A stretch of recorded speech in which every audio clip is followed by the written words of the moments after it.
Olá, seja bem-vindo a mais um vídeo do Forex Social. Estamos começando mais um dia do Sniper Kamikaze, que é aquele projeto no qual a gente realiza operações, mostra todas as operações aqui nessa conta, de forma bem transparente. Estou aqui com a plataforma de trading aberta, né, que a gente usa, chama X-Station ou X-Station, da corretora XTB. Nós temos uma posição de dólar australiano comprado e uma posição comprada no petróleo, que já vem alguns dias que a gente vem carregando, tá? No caso do dólar australiano, desde o dia 12 de julho, e no petróleo um tempinho maior, desde 29 de junho, tá? Nesse exato momento nós estamos aí com 30 dólares de lucro, desde quando a gente fez uma mudança na estratégia, né? A gente começou operando day trade, tem um vídeo explicando, a gente começou com 500 dólares nessa estratégia de operar no final do dia, estamos aí aberto um lucro de mais ou menos 30 dólares, que daria 30 dividido por 500 aqui, vezes 100, 6% de retorno aí nesse período. Aberto, né? Isso pode ir para zero, a gente pode perder, pode subir, enfim. Mas o que a gente vai falar hoje mesmo, eu só aproveitei para falar porque eu estava com a janela aberta ali. Nós vamos falar, o que eu estou prometendo há algum tempo, sobre essas linhas azuis que eu tenho aqui no meu gráfico, que são o canal de Keltner, tá? Que aqui ele aparece como KC, Keltner Channel em inglês. E vamos comparar e falar um pouquinho da diferença das bordas de Bollinger, ou bandas de Bollinger, né? Que eu coloquei aqui de verdinho, e a ideia, eu vou falar rapidinho um pouquinho deles e passar e fazer a análise do mercado como a gente costuma fazer, tá certo? A diferença entre os dois, basicamente, é o seguinte. Primeiro, começando explicando o que eles são, né? A gente vê que os dois, eu vou apagar o KC e vou deixar a banda de Bollinger. Os dois são um conjunto de bandas superior e inferior e uma média de 20 no meio. Esse é um tipo de indicador que a gente chama de envelope, que está envelopando o preço, né? E a primeira diferença entre os dois é que a banda de Bollinger usa uma média simples de 20, enquanto o canal de Keltner usa média exponencial, tá? Isso já muda um pouquinho, tem vídeo nosso explicando a diferença entre as duas médias, em alguns momentos mais extremos aqui você vê a diferença entre elas. Te convido a procurar o nosso vídeo sobre médias móveis, que a gente explica a diferença do exponencial para simples, para ponderada, tem todas lá, tá? Outra diferença, aí o que a gente tem que ver? Os dois permitem que você define o múltiplo, que a gente diria. A gente vê aqui que nas configurações das bandas de Bollinger está 2.0 e na minha do canal de Keltner está 2.25, que eu gosto de usar. Então a primeira coisa para a gente comparar a diferença do outro tem que colocar os dois com a mesma configuração, né? Eu não tinha mudado ainda, esse aqui estava padrão que vem aqui na banda de Bollinger para mim. Aqui, ó. Aí aqui a gente já vê aqui, ó, STD-DEV, o que é isso aqui? Standard Deviation, ou no bom português, desvio padrão. Aqui a gente já vai começando a entender um pouquinho do indicador. Vou colocar lá o nosso 2,25. Então, a gente já começa a entender que a banda de Bollinger, ela usa o desvio padrão para poder fazer esse envelope. Então essa banda de cima aqui é 2.25 desvio padrão do preço, né? Digamos assim, o desvio padrão é uma medida de dispersão, de volatilidade, digamos assim. Então tanto que quando aumenta a volatilidade, o preço começa a desviar mais da média, você vê a borda de Bollinger expandindo muito, igual a gente vê nesse caso aqui, e ela vindo aqui embaixo, né? Ela se abre e compacta mais, igual a gente vê aqui, ó, nesse período todo que o preço está com menos volatilidade, ainda que esteja em tendência, está menos volátil, a banda de Bollinger comprime mais que os canais de Keltner, que usam o quê? Ele é 2.25 de que ele tem um indicador que chama ATR, talvez você já tenha ouvido falar, que vem do inglês Average True Range. Tá? É mais ou menos isso. É lógico que minha pronúncia não é perfeita, não sou nativo, né? Mas enfim, que seria o range é o intervalo médio, que é o average, e o true é real, né? Digamos assim, é o desvio real que tem no período. Tá? Então, no período de uma semana, vai ser de uma semana, no período diário, diário. Então, esse é um outro indicador, então ele é derivado do ATR para fazer essas bandas. Significa que ele é 2,25 aqui, significa que é 2 vezes e meia o ATR para cima e 2,25, né, que eu estou usando, para baixo de ATR, tá? Basicamente isso. Diferença entre os dois aqui, se olhando você já vê, olha, em momento de volatilidade a banda de Bollinger expande muito mais. Olha aqui, não existe um melhor que o outro, aí é de estilo, tá? Eu gosto dos canais de Keltner, a gente vê nesse movimento aqui, olha só. O preço aqui rompeu e ficou, no caso do canal de Keltner, ele ficou para fora, e na borda de Bollinger ele ficou ainda dentro, tocando na borda, né? E o outro ele ficou surfando fora da borda aqui, indicando pra gente um super overbought ou sobrecompra, né? Isso aqui, esse período, sabe o que é isso aqui? Isso aqui é a eleição do Trump. A gente pegou essa trade aqui, eu lembro da gente pegou no dólar e ien, aqui nós estamos no índice dólar, né? A gente pegou no dólar e ien logo praticamente na primeira temporada do Trader Tranquilão. Olha que legal. Foi nesse período aqui. Enfim, vai do estilo, por exemplo. O que eu gosto? Vamos pegar em outro momento. Então, como que se usa e por que eu gosto do canal de Keltner? Esse momento aqui, ó, a gente vê que ele tocou e respeitou um pouco mais, a borda de Bollinger esticou lá para fora. Vê que interessante? Aqui o canal de Keltner funcionou muito bem. E como que se usa? Então eu vou apagar a borda de Bollinger, para não faz sentido a gente ficar com os dois. O uso dos dois é parecido. Espero que tenha ajudado a esclarecer. Um dos usos, que é o uso que a gente faz aqui no Sniper Kamikaze, é o seguinte: se ele tocou aqui, significa que o preço está numa zona de excesso, que ele meio que andou demais. Não quer dizer que necessariamente você vai comprar por uma reversão, porque indica que ele está forte, então a tendência provavelmente vai continuar para esse lado. Mas também no nosso caso aqui, a gente espera ele voltar lá na média de 20 para entrar vendido aqui, para ir no sentido da tendência que esse toque aqui nos mostrou. Tem gente que opera essa reversão aqui, né?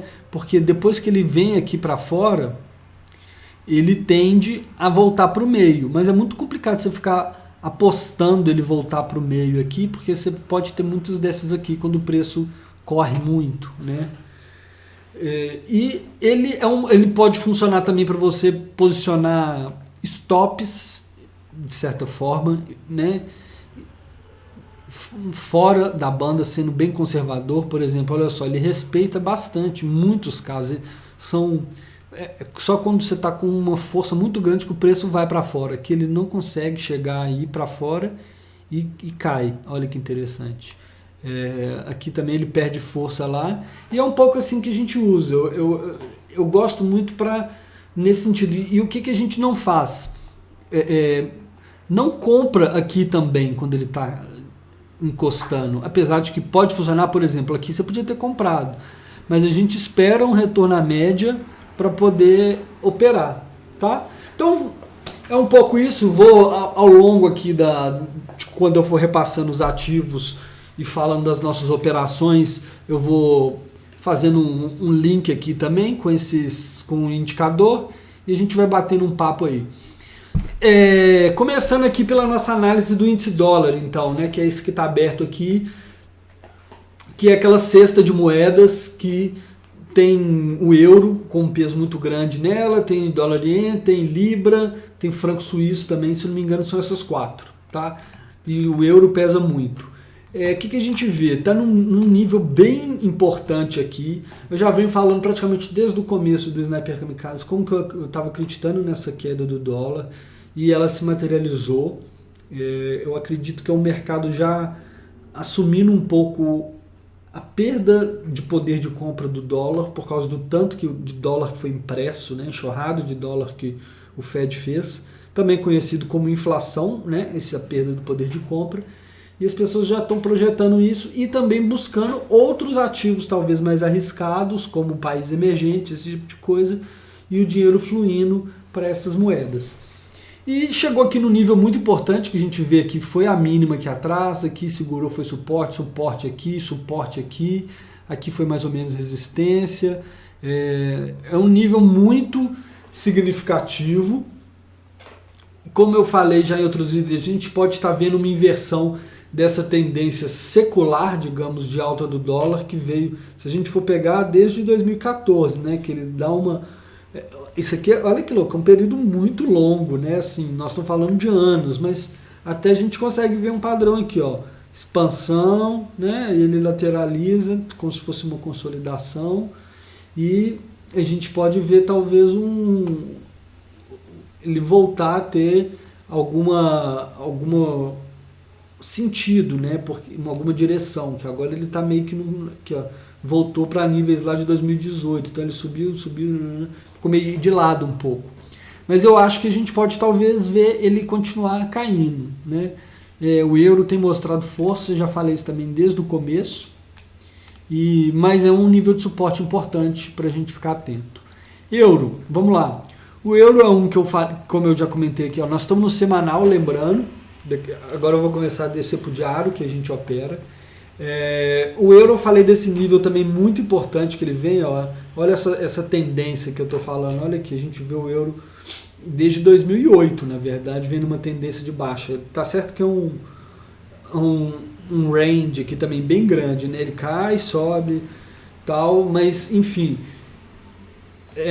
tem uma linha de tendência de baixa aqui que a gente vê claramente aqui que ele respeitou essa linha aqui, lateralizou um pouco, formou até um triângulozinho de baixo aqui, né?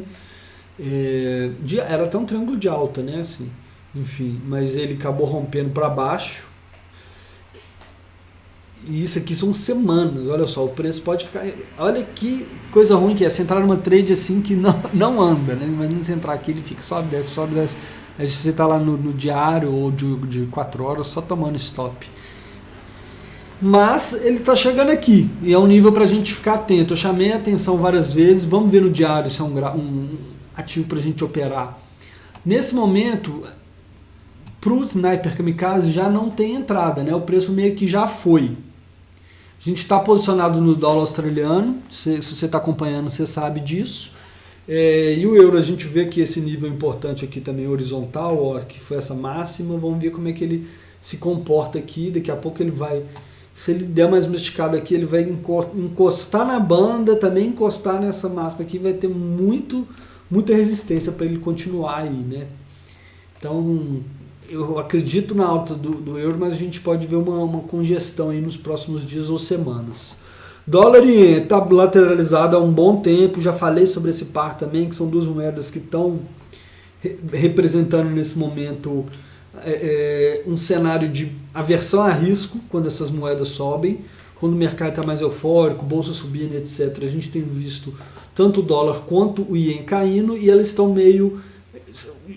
juntos nesse papel, e a gente vê nesse gráfico aqui claramente isso, essa caixinha que eu desenhei aqui, o preço ficando parado praticamente no meio dela. Então, sem nada para operar, nós não queremos preço de lado, nós queremos tendência. Dólar australiano é um que nós temos posição aberta, vou colocar ele aqui na nossa plataforma, vou descer aqui para o gráfico de 4 horas, está bem interessante. Aqui essa coisinha aqui é a nossa entrada, e aqui é nosso stop, né?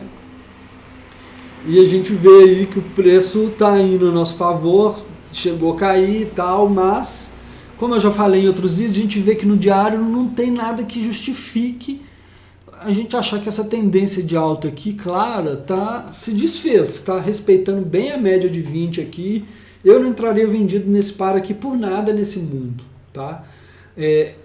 A não ser, eu não entraria hoje, né? A não ser que ele respeite esse nível aqui, que a gente vê que é um nível importante, olha só, resistência aqui, vou até apagar essa linha horizontal aqui em cima. Resistência aqui, é um nível que foi resistência várias vezes, é um nível redondo, ó, o 0,7, né, 70. O que é esse 70? Significa 70 centavos, né? 70 centavos de dólar americano para você comprar um dólar australiano, né? Então, mas o preço está indo, chegou, o viés é altista, né? O cenário todo é alto, a média apontando para cima, preço respeitando a média de 20, tem um espacinho para ele dar uma esticada aqui, superando esse estopinho anterior aqui, talvez faça isso, volte para a média e continue, né?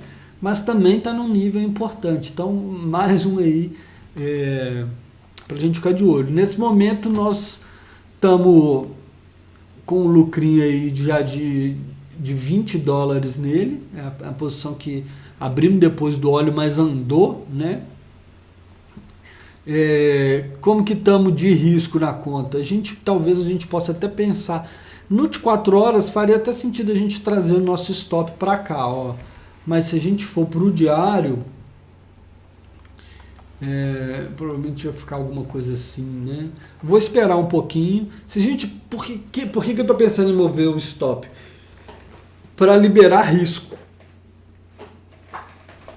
Porque nós estamos dentro do limite de risco da nossa estratégia nesse momento, né? Porque nós temos arriscando aqui, já falei em outros vídeos, o stop loss aqui do dólar australiano é um stop loss aqui de 22 dólares, né? Que dá, vamos voltar lá na nossa calculadora, 22 dólares dividido por 500, que é a nossa coisa, já podia ser até por aqui, né? Mas ele dá aqui 4%, e o petróleo já está tomando, era uns 7%, se não me engano, então nós estamos 8 mais 4, então uns mais de 10%, né, alocado de risco, que é o nosso limite.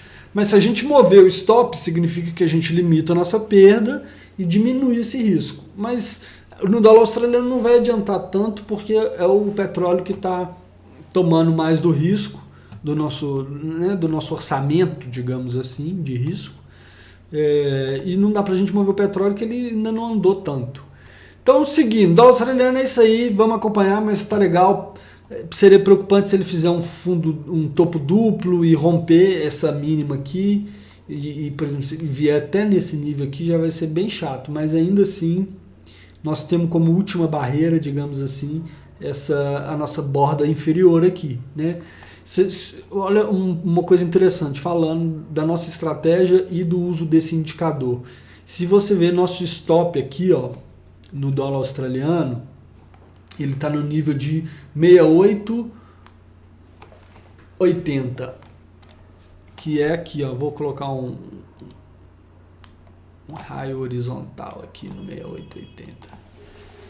68, ó, acertei na pinta, 68,80.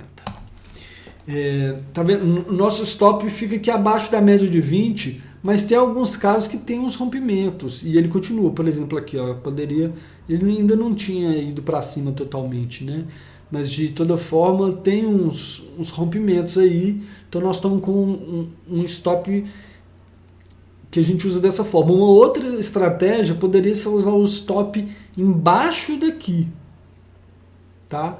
Mas aí no gráfico diário, para você ter um risco-recompensa interessante, seu take profit, ou mesmo que não fosse um take profit que você colocasse na mão, você ia ter que buscar um lucro mais dias, né? Então poderia ser uma forma de operar em time frames menores, que era como a gente estava fazendo no início, tomando menos stop. Como? Colocando o stop abaixo da borda inferior. Por quê? porque a gente sabe que geralmente quando ele toca na borda inferior, a gente realmente está vendo uma inversão da tendência e não só volatilidades que podem simplesmente bater no nosso stop e ir embora, tá? Então fica aí uma dica aí do uso do indicador. Seguindo, petróleo, que é o próximo ativo que a gente também tem operação. Tá aqui de lá, tá difícil, ele tá com dificuldade pra caramba de romper esse nível do $40 aqui.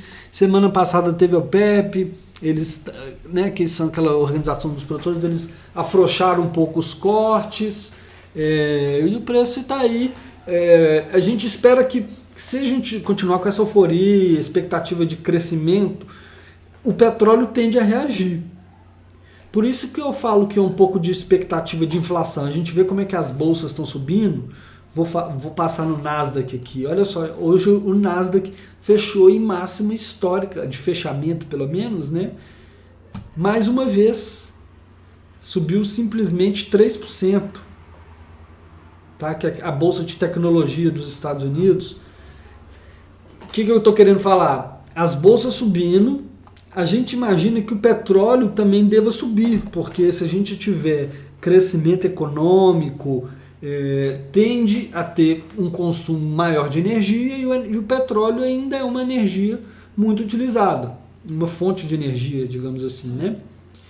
E o petróleo não tem subido, apesar de que ele já subiu bem, né? E como eu já comentei algumas vezes aqui, parece que não é nada, mas um movimento assim, a gente pega aqui uma barrinha dessa aqui, nós estamos falando aqui de um movimento de 3%, né? São movimentos significativos. Mas como as ações estão subindo, mas o petróleo não tem acompanhado, muita gente tem falado isso, que é mais meio que bolha, entre aspas, dos ativos, que a gente pode estar nos próximos anos vendo bolha, porque as pessoas fugindo de ficar com dinheiro que vai ter inflação, fugindo de renda fixa e indo para bolsa. Fica sem opção, né? Com juros zero lá nos Estados Unidos e em todos os países mais ricos, aqui também no Brasil praticamente juro real zero. Isso tem acontecido, né? Essa migração. O petróleo a gente vê aqui que, apesar dos pesares no dia de hoje, ele veio aqui, também foi mais um dia de volatilidade. Se a gente fosse ver ao longo do dia, a gente olha aqui no gráfico, olha o que eu falei de poder usar a borda em time frames menores no ativo volátil como o petróleo. Não dá para usar a média de 20 igual eu estava usando como um suporte, né, digamos assim. Esse nível aqui ele fica bem mais interessante, tá certo? Enfim, eu falo assim, imagina que você tivesse aqui, ó, ele subiu aqui, beleza, tocou, e você esperou, conseguiu comprar aqui, a hora que ele voltou na média, né? Que seria a estratégia do Sniper Kamikaze. Só que o que acontece? Veio, ele caiu e você dançou. Se você tivesse colocado um stop aqui, ou na média de 20, né? Aqui você teria permanecido na trade. Mas enfim, tá um price action interessante. Vem os ursos tentam empurrar o preço do petróleo, aí vem os touros e puxa ele de volta para 40. A galera tenta empurrar para baixo, a galera empurra ele de novo para cima do 40, né? Mas uma coisa que eu queria chamar a atenção aqui, voltando para o gráfico diário, olha o volume. A gente não pode esquecer que tá no verão no hemisfério norte, petróleo ainda é muito usado para aquecimento lá no inverno. Então, apesar do mercado antecipar as coisas, outras coisas vêm só quando elas chegam mesmo, né? Assim, quando a demanda pelo petróleo voltar, pode ser que o preço comece a andar mais. Os reservatórios nos Estados Unidos diminuam, essas coisas, né? Beber uma água aqui. Então é isso, vamos seguir. Vou só colocar o semanal aqui no petróleo, que eu não coloquei. Tá, é um padrão interessante, né? A gente vê aqui expansão, acumulação, podemos ver ele cair, pode, mas tá vendo? Tá semana a semana, a mínima subindo. Aqui teve, até caiu, mas assim, mínima subindo, mínima subindo, mínima subindo, fazendo um degrauzinho para cima, né? Então, ainda não teria motivo para vender também, tá? Então, eu tô confortável de estar comprado aqui no petróleo, apesar dele não estar andando, né? Tá bem devagarinho. Uma coisa que eu queria falar dos swaps do petróleo. A gente ficou vários dias sem pagar e depois ele cobrou, é porque ele segue os contratos futuros. Depois eu vou tirar um dia, talvez no próximo vídeo, para falar sobre como escolher ativos aqui, a diferença desses cash, essas rolagens, essas coisas todas. Uma parte mais técnica de custozinhos que às vezes fica meio as pessoas sem entenderem, e eu vou passar um pouquinho isso nos próximos vídeos, tá? Dando prosseguimento, ouro. O ouro continua lá na sua corrida. Eu já falei também que pegando um mensal aqui, que seria um gráfico mais forte, ele está bem esticado. Me deu até curiosidade, vamos ver na borda de Bollinger aqui. Antes de eu colocar, como é que você acha que vai estar a borda de Bollinger pelo que a gente viu lá no começo? Pensa aí. Eu acho que a borda de Bollinger vai ter expandido um pouco e o preço ainda vai estar dentro dela. Vamos ver? Tchan, tchan, tchan. Ah lá, acertei. Olha aqui a diferença que interessante. A borda de Bollinger aqui, nesses momentos assim que a gente vê que o preço tem um movimento, a borda de Bollinger já expande bem. Lembrei aqui de mais um uso, tá? Bem interessante. Vou tirar a borda de Bollinger aqui e vou para um outro ativo que eu estava reparando outro dia. Só terminar a nossa análise de ouro. Então, já falei várias vezes, eu gosto do ouro no longo prazo e tal, pensando coisa de anos, especialmente nesse contexto, se a gente vê a inflação do dólar para coisa de anos, né? Não é para coisa de hoje, que tende a favorecer o ouro. Eu esperaria um retornozinho dele aqui na média, alguma retração para eu comprar. Pode ser que essa retração não venha, como eu falei, tem muita gente também do trader do varejo tentando vender o ouro, porque ele já subiu demais, isso geralmente é um sinal de que ele vai continuar subindo, mas o risco recompensa para entrar comprado está bem ruim, né? Aí o outro uso que eu pensei, olha que interessante, esse é um indicador. Esse aqui é o Bitcoin, a gente não está operando ele, mas ele vai servir bastante aqui para mostrar isso que eu vou falar. Esses indicadores assim, de envelope, eles também servem para você ter uma noção de como que está a volatilidade do mercado. Meio óbvio, né? Porque eu já falei que quando aumenta a volatilidade, eles se expandem, a borda de Bollinger ainda mais, ela é mais sensível, né? Digamos assim. E ele é muito interessante para quê? Para você ver, olha só como é que a volatilidade diminuiu. Quando o preço passa muito tempo dessa forma aqui, a banda pode estar prestes a ter um pico, a ter uma explosão, para a gente ver alguma coisa parecida com isso aqui. Não sei se vai ser para baixo, se vai ser para cima, mas a tendência normal é essa, que quando o preço sai desse estado, que ele está aqui meio dormente, de acumulação ou de distribuição, é que ele tenha porradas, tá? Então, é uma coisa para ficar atento. Aí é uma coisa, mais um pouquinho desse indicador. Eu sei que o vídeo está ficando longo, mas tem gente que assiste, tem gente que gosta. Espero que quem pediu para eu falar do indicador esteja vendo. Mais uma coisa desses do uso dessas bandas, né, com a média.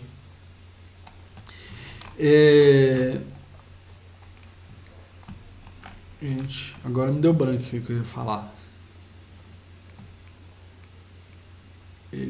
Lembrei. Que de certa forma essa questão dessa expansão, ele é atrasado, né? É um que a gente fala que é lagging. Por quê?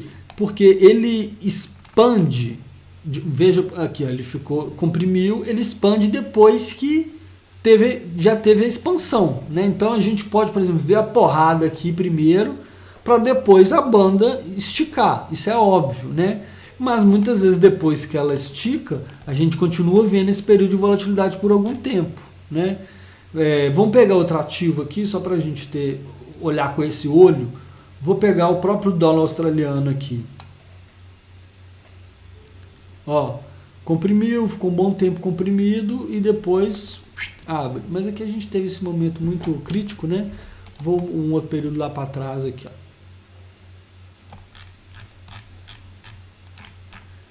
A gente sempre vai ter isso, a volatilidade diminui e em algum momento ela expande.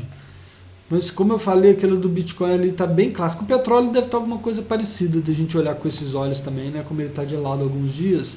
Olha aqui, ó, que legal. É um ativo que a gente está negociando. Olha como é que as bordas de Bollinger estão estreitando, especialmente a de cima ficando mais parada, né? E a de baixo subindo, indo ao encontro dela. Vamos lá para o nosso KC, que é que eu gosto, para a gente olhar com esses olhos ele também. E lá, ele é menos sensível, ele está comprimindo, ele não é tão bom quanto a borda de Bollinger nesse sentido, né? Mas ele está comprimido, a gente consegue ver aqui que o espaçamento aqui entre eles está bem apertadinho, né? Enfim, aqui ele teve uma expansão maior. Vou passar mais rápido aqui, porque eu já falei que o vídeo está grande. Bolsa. Eu mostrei a Nasdaq, que a gente vê. É óbvio que o S&P também subiu, né? Também tem um componente de tecnologia nele. Tem a Amazon puxando, por exemplo, Apple. Aqui, ó. 20 de julho, que é hoje, né? Porque já tem mais uma barrinha aqui do 21, que nós já estamos lá na Ásia, no dia 21. Subiu a bolsa americana, subiu 0,94%, já também não está no risco recompensa, que eu acho legal, já afastou um pouquinho da média de 20, eu cantei a pedra aqui quando ele estava perto da média de 20, interessante para comprar. E a bolsa da Alemanha, mesma coisa, né? A gente não tinha orçamento de risco para entrar, mas o risco, eu ainda acho que sobe, né? Eu acho que ele ainda pode vir buscar fazer algum comportamento parecido com esse aqui, vir buscar ali, mas eu não entraria comprado agora, porque eu acho que é meio perseguir preço. E é isso, a gente consegue ver nos gráficos a mudança de humor,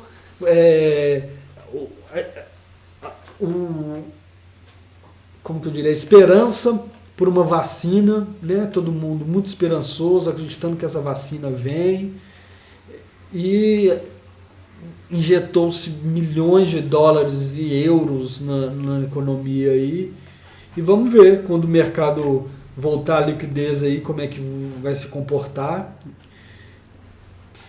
E eu olhando aqui, eu lembrei do nosso Eurien, que eu também cantei essa pedra, né? Eu tinha essa barrinha aqui, ó, ele voltou. Esse dia aqui, quase que eu abri essa operação para pegar, a gente teria pegado aqui uma alta de quantos por cento?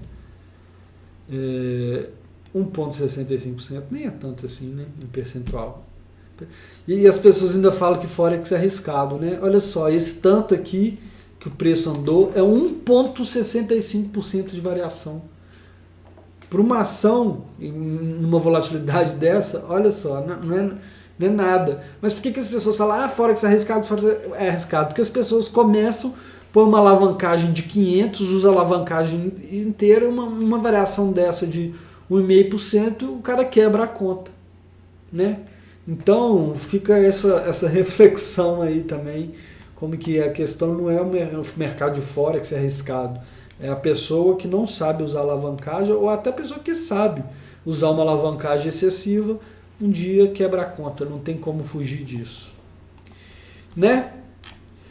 Você que nos acompanha já está careca de saber disso aí. Bolsa brasileira também empurrando, small caps dando 1,80, fazendo máxima desde quando caiu, já recuperando bem, voltou para cima dessa linha de tendência de alta, coisa impressionante. O Ibov também está indo que está indo. Eu posso até apagar esses trecos aqui. A Bolsa Brasileira em dólar também indo. Só para acabar, né? Já que o vídeo está gigante, já caguei tudo mesmo. Vamos lá pro dólar real. É um ativo que está também bem lateralizado, viu? As bordas de Bollinger dele vão estar bem compactas. Ainda apontando para fechar mais ainda. Ou seja, ele está nesse range aqui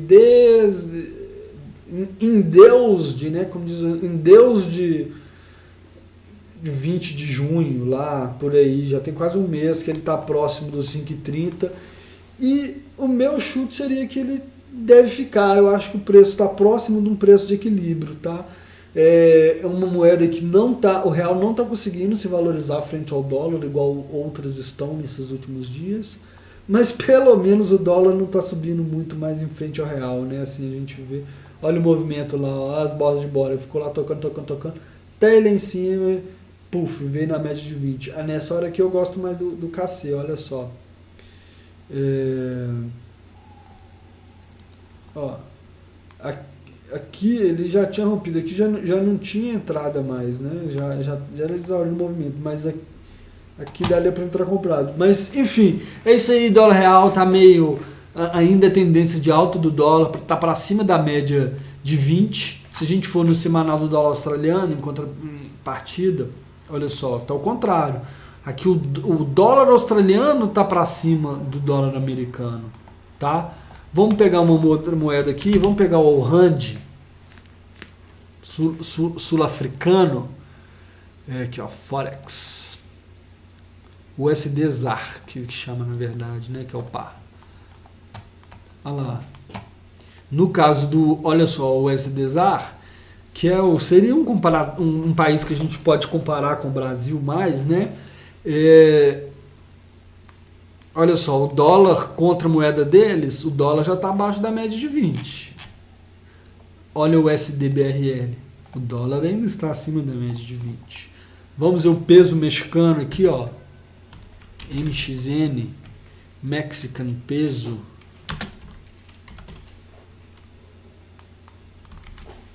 USD Mexican. Ó, já está mais parecido com... Nossa, cheio de linha aqui, coisas antigas.